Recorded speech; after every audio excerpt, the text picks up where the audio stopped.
Hello, I'm Shara Fisher-Jackson, Executive Director and CEO of the Cincinnati Preschool Promise. This is a book in our Promise Reader Library. We invite you to join us online.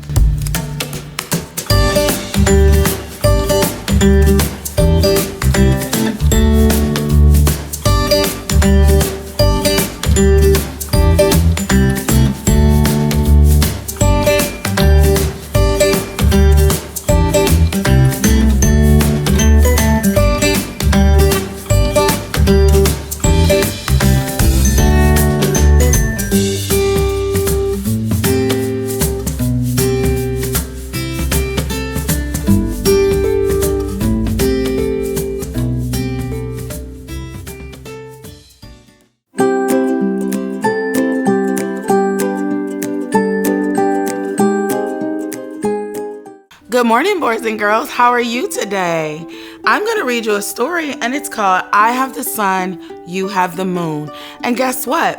So I was away in another country. I lived in South Korea, and that's how this story came about, because when I would be in South Korea getting ready for my day, back home my family would be going to bed. So it would be nighttime for them, but daytime for me.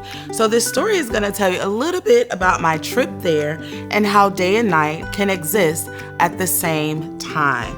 Are you ready? And I actually wrote this book. So, I Have the Sun, You Have the Moon by Kendra Lewis. It was a cold winter day in March of 2020. My auntie was preparing for her big move to South Korea, where she'd be teaching English to kindergarten students. My family was excited about this opportunity for my auntie, but we were sad to see her go. We also worried about her catching the coronavirus. All we could think about was, when will we see or talk to her again?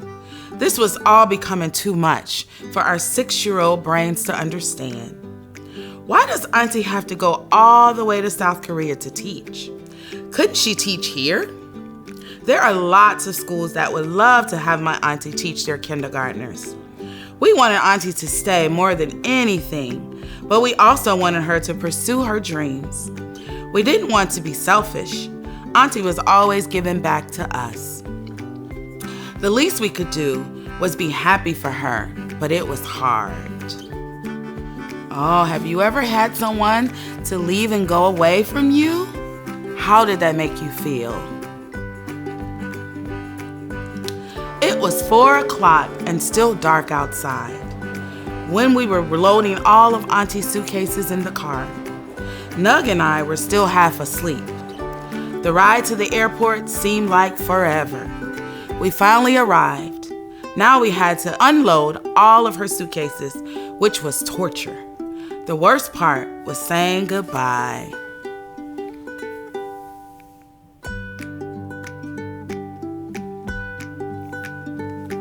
Do you see their little faces?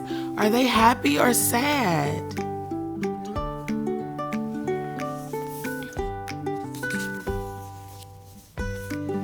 We waited while Auntie checked in and got her boarding pass. Nug and I watched as they placed each of Auntie's suitcases on the scale one by one, making sure none of them were overweight. Once Auntie was all checked in, we walked her as far as we could. We hugged and kissed Auntie, saying our goodbyes. I love you. Have a safe trip.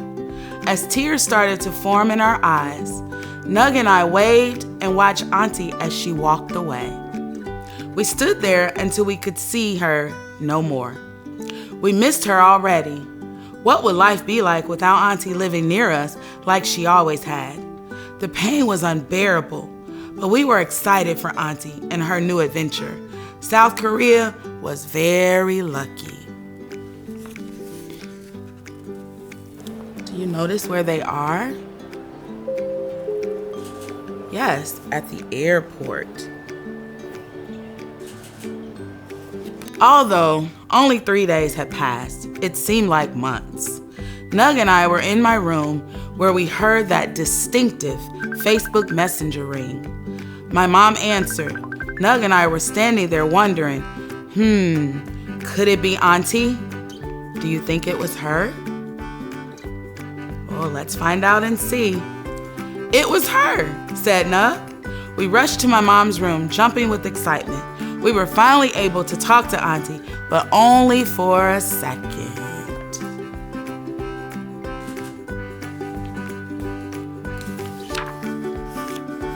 Days had passed since we talked to Auntie. Hey, Mom, Nug and I want to call Auntie and tell her all about our first day of virtual learning, said TK. Nug and I were best cousins. We were always together. No, TK, we can't call Auntie right now because she's sleeping. But how?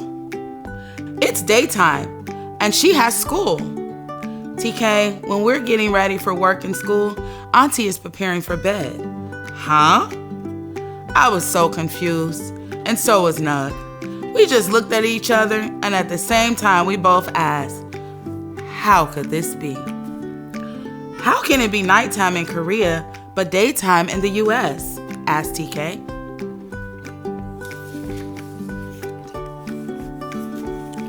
Look at them. They're trying to figure it all out. It's been about a month since the last time we talked. It's nighttime for us and daytime for Auntie. I remembered I was preparing for bed. This time I FaceTime Auntie. FaceTime or Facebook Messenger was the only way we could talk to Auntie for free.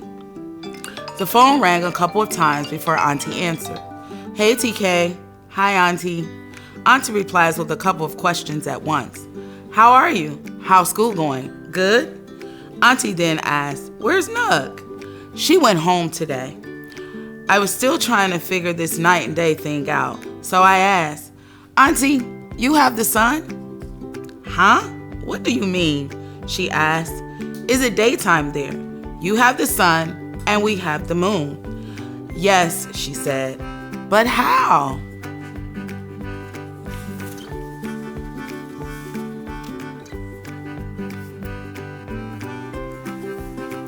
Well, TK, in our solar system, there is a sun.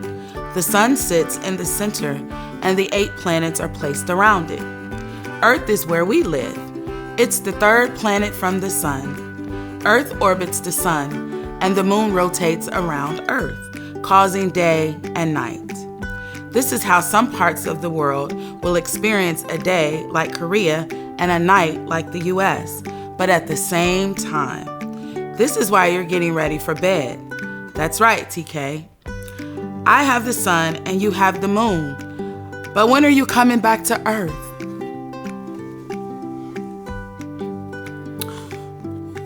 Did she leave and go to another planet? Or just another country? Huh? I never left Earth. I just moved to another country, not another planet. There were a few minutes of silence. I could tell he was processing it all. I was processing all that Auntie had told me. Okay, Auntie, I love you and talk to you later. I love you too, TK, and let Nug know I love her too. Bye. After Auntie had been in South Korea for some time, Nug and I were finally understanding. We remembered when we had the moon, Auntie had the sun. The end.